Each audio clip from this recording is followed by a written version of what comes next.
Hey AP students, it's me, Mr. Wood. You can actually hear me this time. Some of you couldn't hear me in that other video. It is Saturday morning at Saturday afternoon about 1 p.m. I'm actually here at school with my daughter. Came in. I'm going to record these videos and post them online for you. So let's get started with Vikings. I was going to have jokes and stuff, but I'm going to be a little more serious and try to get right to it. So the Vikings are very important because in this unit we're talking about the movement of people, and these people moved considerable distances. So the Vikings were people who were from Scandinavia, which is this area here with Norway, Sweden, Denmark, and the Vikings they traveled all along rivers throughout Europe. They traveled to Britain, and they were people who would raid and would pillage and would plunder people. So they would steal. And they were very good travelers, and they traveled a great deal along the rivers of Europe. And they were also really good shipbuilders, and they were able to travel to Iceland, Greenland, all the way to the Americas. They made a lot of advances in their technology as well. One of the things we'll look at here is going to get us to our next word, which is the long ship. So the Vikings were able to travel in the long ship. Definition of the long ship, it is a boat. If we look at it a little more closely here, it is a boat that was able to travel in rivers, and it could travel in shallow waters like rivers and go all the way up the rivers and go into a city like Paris where the Vikings could get out, they could steal from all the people that were there, and they could come back to their boat and leave before anyone could even do anything about it. A comparison would be like the Mongols. The Mongols had their horses and were able to travel everywhere, and the Vikings had their long ships and were able to travel everywhere. Historical significance. The Vikings actually do increase trade because of their travel, moving places back and forth. They're very fierce fighters. In fact, the Byzantines actually hire them to fight. And you might be thinking, the Byzantines? That's kind of far away. Well, the Byzantine Empire is all the way down here. The Vikings are able to make it there all the way through their river travel in their long ships. They're also significant because they're technological advances of their boats. They're significant because they're the first Europeans to make it to the Americas. That's pretty much been proven at this point. And they are fighters, and they also hold back a lot of Europe from advancing because they keep coming in and plundering and stealing and fighting. They love going to monasteries and raiding them because monasteries have a lot of stuff that's worth money, and the monks aren't very good at defending it. And the Vikings weren't Christians early on, so they weren't really scared of the monks and of the threats of stealing because it was sacred, because it was in a monastery. So the Vikings and the long ships are very historically significant. Let's get to our next one of our favorite words in AP. And here we have camels. Camels are incredibly important. They're kind of ugly. Don't say they're cute. They're not. They're ugly. They spit. They're kind of stinky. But they are incredibly valuable for trade routes. So we mentioned trade and travel. We got the camels over here.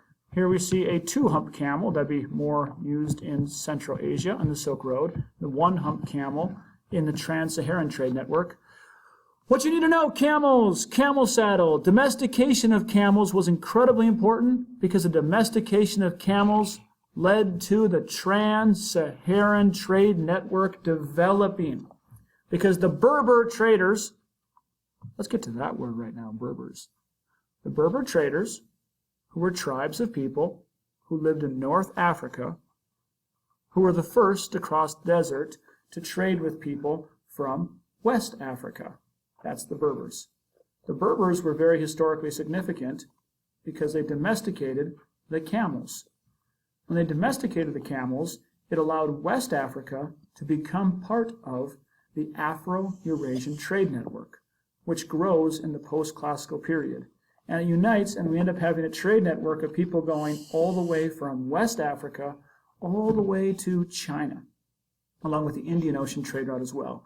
So, long ships are for the Vikings, horses are for the Mongols for trading and moving, and we have camels are for the people of the Trans-Saharan trade network, for the Berber people who would move back and forth to trade with people from West Africa. All right, so let's get to our next word, which is we've had before, and that's the Trans-Saharan Trade Network. And you might have this one down from last unit. But again, the Trans-Saharan trade network, again right here, which was used because of the domestication of the camel and camel saddles. Again, camel saddles. Damn important. So anyway, they were able to domesticate the camel, the Berber people, and start the Trans-Saharan trade network. We had salt being traded for gold, which happened quite often. Right, Ella? Oh, where are you? Where are you? Are you hiding? Where are you? There she is. Want to say hi? No? Not going to say hi? All right. Well, let's get back. What was I talking about again? Oh, yeah. We were talking about camel saddles, the Trans-Saharan trade network, right? So, the Trans-Saharan trade network was a trade route that the Berbers would trade gold for salt with areas like Timbuktu, and this again extended trade. We had movement of technology going back and forth. The Trans-Saharan trade network lets Timbuktu become a major a major educational city that advances. They have 3 universities, 180 Quranic schools that exist there. Books can still be found in Timbuktu to this day. It advances. Arabic language spreads in along with Islam. We see cultural diffusion of traditional African beliefs along with Arabic and Muslim beliefs. Cultural diffusion, really huge in world history. Happens in West Africa as this becomes a major area. So that is the Trans-Saharan trade network. All right, here's our next word. Ella, what's this right here? What kind of animal is that? What is it? Can you read that right there? Not going to? Okay, we'll just sit here, okay? So our next one is horse and pastoral people. Let's talk about that. We'll put those together. You can see the reading right there if you take a look at it and pause it, do a little bit of reading.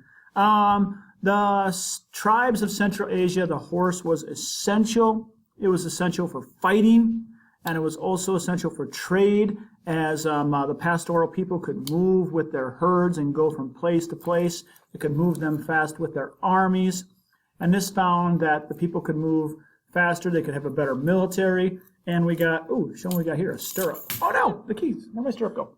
There it is. We have a stirrup right there. We talked about these before, because the stirrup, which would go on the horse, right there, hit that? All right, cool. So, because a stirrup could go, you have a saddle, a horse, and a stirrup right there. People could ride these, especially from Central Asia, and go much farther, and it intensified trade networks because they could travel faster. Because of the horses, groups like the Mongols, we love the Mongols. Don't we love the Mongols, Ella? Yeah, okay.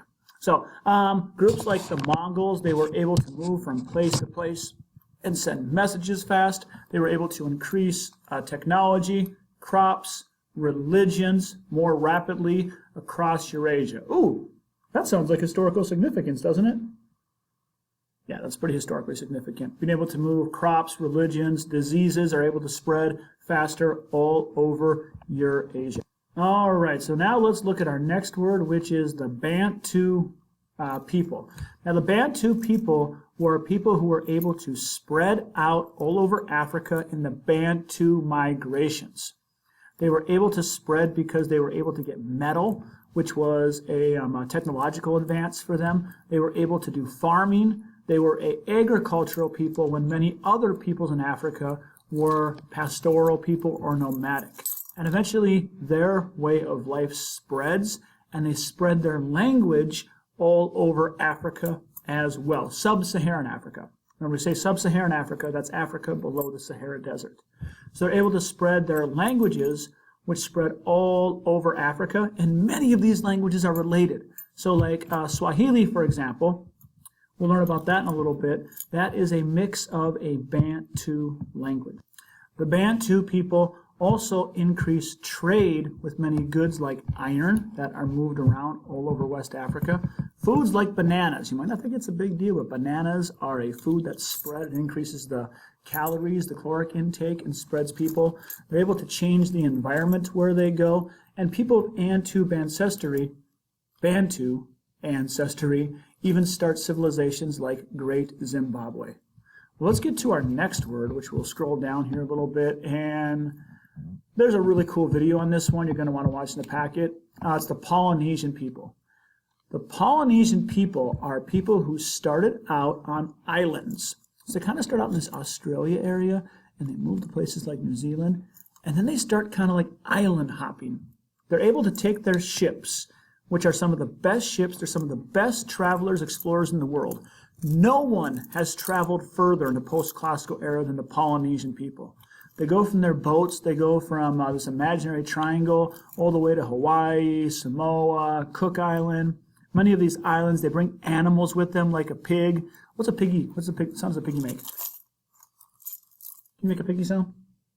Oink, oink, oink, oink. No?